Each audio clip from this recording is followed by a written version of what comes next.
مفتی طارق مسعود کے بیانات کے لیے مفتی صاحب کے آفیشیل چینل مفتی طارق مسعود سپیچز کو سبسکرائب کریں۔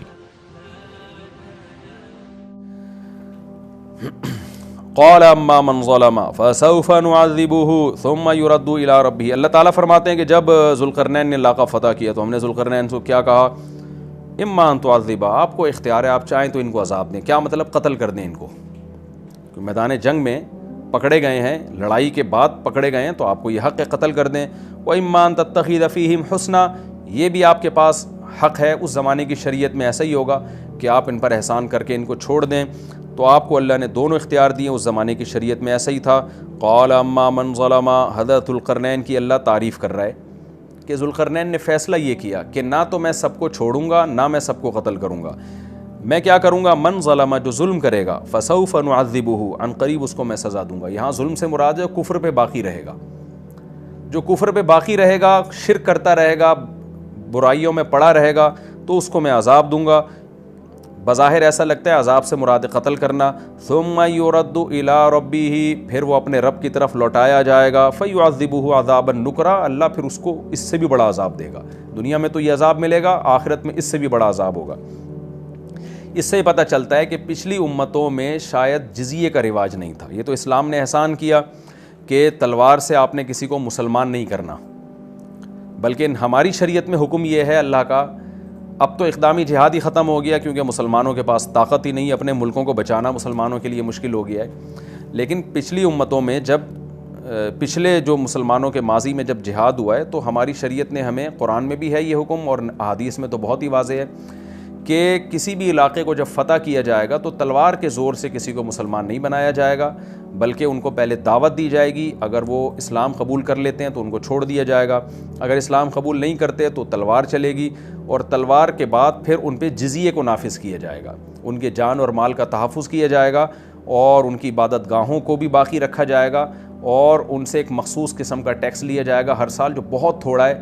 ہم فقہ کی کتابیں جب پڑھاتے ہیں طلبہ کو تو اس میں اس پوری جو جزیے کی مقدار کتنی ہوگی، مالدار پہ کتنی، مالدار کتنا جزیہ دے گا، ایک متوسط درجے کا غیر مسلم کتنا جزیہ دے گا، اور غریب کتنا دے گا، یہ پوری ڈیٹیل فقہ کی کتابوں میں فقہاء نے قرآن و حدیث سے نکال کے لکھی ہوئی ہے، لیکن یہاں اس کا موقع نہیں ہے، لیکن وہ بہت تھوڑی ہے اور وہ قسطوں میں لی جاتی ہے، بہت تھوڑی، اور اس کے بدلے میں جو ان کو بینیفٹس ملتے ہیں بہت زیادہ ملتے ہیں کہ ان کو پوری آزادی مل جاتی ہے۔ پھر تو ایسے غیر مسلموں کو ذمی کہا جاتا ہے۔ تو اسلام نے تو بہت زیادہ یعنی غیر مسلموں کے ساتھ رواداری والا معاملہ کیا ہے۔ یہ رواداری والا معاملہ اسلام سے پہلے یہود و نصارہ میں نہیں تھا، یعنی ان کی شریعت سخت تھی اس معاملے میں۔ ہماری شریعت نے بہت ہمیں چھوٹ دی ہے کہ آپ غیر مسلم کو قتل نہیں کر سکتے اس بیس پہ کہ وہ کلمہ نہیں پڑھتا۔ لیکن آپ دیکھیں ذوالقرنین کو اللہ نے اجازت دے دی کہ چاہو تو بھائی سب کو قتل کر دو۔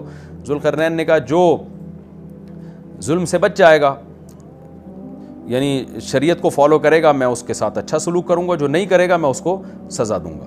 تو اس شریعت میں اجازت تھی، ہماری شریعت میں نہیں ہے۔ لیکن ہماری شریعت میں بھی یہ محدود وقت کے لیے، جب حضرت عیسیٰ ابن مریم علیہ السلام نازل ہوں گے تو صحیح احادیث سے پتہ چلتا ہے وَيَضَعُ الْجِزْيَةَ، حضرت عیسیٰ کے دور میں جزیہ ختم ہو جائے گا، اما الاسلام و اما السیف، یا تو تلوار ہوگی یا اسلام ہوگا۔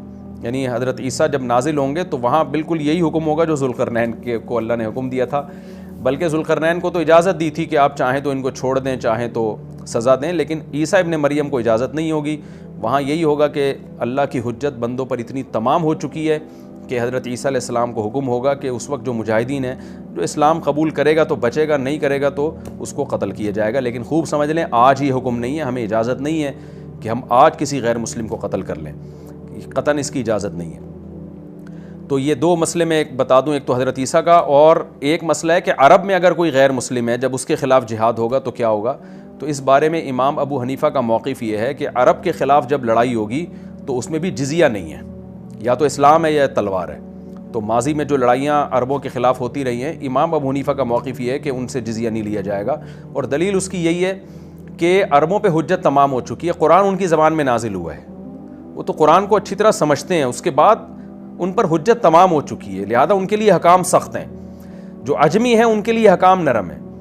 اور جیسے عیسیٰ ابن مریم نازل ہوں گے نا جب، تو اسلام کے سچے ہونے کے دلائل دنیا میں اتنے واضح ہو چکے ہوں گے. سنوریہم آیاتنا فی الآفاق, قرآن کہتا ہے ہم اسلام کے برحق ہونے کے دلائل ان کو دکھاتے رہیں گے. تو عیسیٰ ابن مریم کے دور میں 2 اور 2 4 کی طرح اتنا واضح ہو چکا ہوگا اسلام, اور اسلام کی دعوت بھی اتنے بھرپور طریقے سے پہنچ چکی ہوگی کہ اللہ کی حجت لوگوں پہ تمام ہو جائے گی. پھر کوئی یہ کہے کہ میری سمجھ میں اسلام نہیں آ رہا, اس کا مطلب بہت زیادہ ہٹ دھرم اور ضدی ہی ہے. لہذا اس وقت بھی حکم سخت ہو جائے گا کہ بھئی اما الاسلام, یا تو اسلام یا پھر تلوار, تیسرا آپشن جزیے کا آپ کے پاس نہیں ہے. لیکن عیسیٰ ابن مریم کے آنے سے پہلے عربوں کے بارے میں تو وہی حکم ہے کہ اما الاسلام و اما السیف. لیکن اختلافی مسئلہ میں نے بتایا, یہ صرف امام حنیفہ کا موقف ہے, باقی تینوں ائمہ اس کے قائل نہیں ہیں. وہ کہتے ہیں عربوں سے بھی جزیہ لیا جائے گا, لیکن امام حنیفہ کہتے ہیں عربوں پہ حجت تمام ہو چکی ہے. ان کے الگ الگ دلائل ہیں, اس میں جانے کا کوئی زیادہ فائدہ نہیں, اور ویسے بھی آج کل اقدامی جہاد تو ہے نہیں, تو اس ڈیٹیل میں جب عیسیٰ علیہ السلام کے دور میں اقدامی جہاد شروع ہوگا تو ویسے ہی جزیہ کے حکام ختم ہو چکے ہوں گے. اللہ کرے کہ اس سے پہلے مسلمانوں کے پاس اتنی طاقت آ جائے, خلافت قائم ہو جائے, ریاست قائم ہو جائے مضبوط جیسے ہوا کرتی تھی. یہ تو اب اللہ کی مرضی ہے. میرا مقصد تو صرف ابھی فقہی حکام بیان کرنا ہے. تو اس وقت بھی جو ہے نا حجت تمام ہو چکی ہوگی, لہذا اس وقت اسلام یا تلوار. تو یہاں حضرت ذوالقرنین کو اللہ نے کیا فرمایا, اما ان تعذب و اما ان تتخذ فیہم حسنا, چاہے تو آپ قتل کر دیں, چاہے تو آپ اچھا سلوک کریں. حضرت ذوالقرنین نے کہا جو ظلم کرے گا قتل کروں گا, پھر اللہ اس کو عذاب دے گا. واما من آمن وعمل صالحا فلہ جزاء الحسنى, جو ایمان لا کے نیک اعمال کرے گا اس کو بہت اچھا بدلہ دوں گا, اور سنقول لہ من امرنا یسرا, اس کے ساتھ میں اچھا معاملہ کروں گا. ثم اتبع سببا, وہ علاقہ فتح کر کے وہاں ذوالقرنین نے اپنا کوئی نائب بٹھا کے حکومت قائم کر کے ذوالقرنین وہاں سے نکلے. حتی اذا بلغ مطلع الشمس, پھر زمین کے مشرق کی طرف سفر کیا, یہاں تک کہ مطلع الشمس, جہاں سے سورج طلوع ہوتا ہے نا, جو انتہائی آبادی ہے, کتنا لمبا سفر ہوگا آپ اس زمانے میں دیکھیں. تو وہاں پہنچے. وجدہا تطلع علی قوم, تو سورج کو دیکھا کہ ایسی قوم پہ طلوع ہو رہا ہے. لم نجعل لہم من دونہا سترا, کہ ہم نے اس قوم اور سورج کے درمیان کوئی آڑ نہیں رکھی تھی. آڑ نہ ہونے کا مطلب یہ کہ چٹیل میدان میں وہ لوگ رہتے تھے, اور ایسے دیہاتی بدو قسم کے لوگ تھے کہ گھر بنانا بھی نہیں جانتے تھے, دھوپ میں پڑے رہتے تھے. اس ٹائپ کی کوئی قوم تھی. کذالک, اللہ فرماتے ہیں اسی طرح معاملہ ہے, یعنی ہم جو ذوالقرنین کا واقعہ بیان کر رہے ہیں بالکل اسی طرح ہے. یہ بلاغت ہے قرآن کی.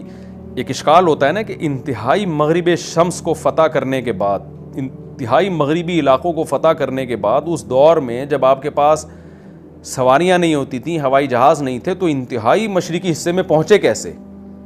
تو اللہ فرماتے ہیں کذالک, ایسا ہی ہے جیسا ہم بیان کرنے. اللہ نے ان کو وسائل دیے تھے, پہنچ گئے وہ. وقد احطنا بما لدیہ خبرا, اور ہم نے احاطہ کیا ہوا تھا ذوالقرنین کے ارد گرد جو کچھ بھی تھا اس کا احاطہ کیا ہوا تھا خبر کے اعتبار سے, یعنی ہمیں پوری خبر ذوالقرنین کی معلوم ہے. ثم اتبع سببا, اس کے بعد پھر آپ نے راستے کو فالو کیا.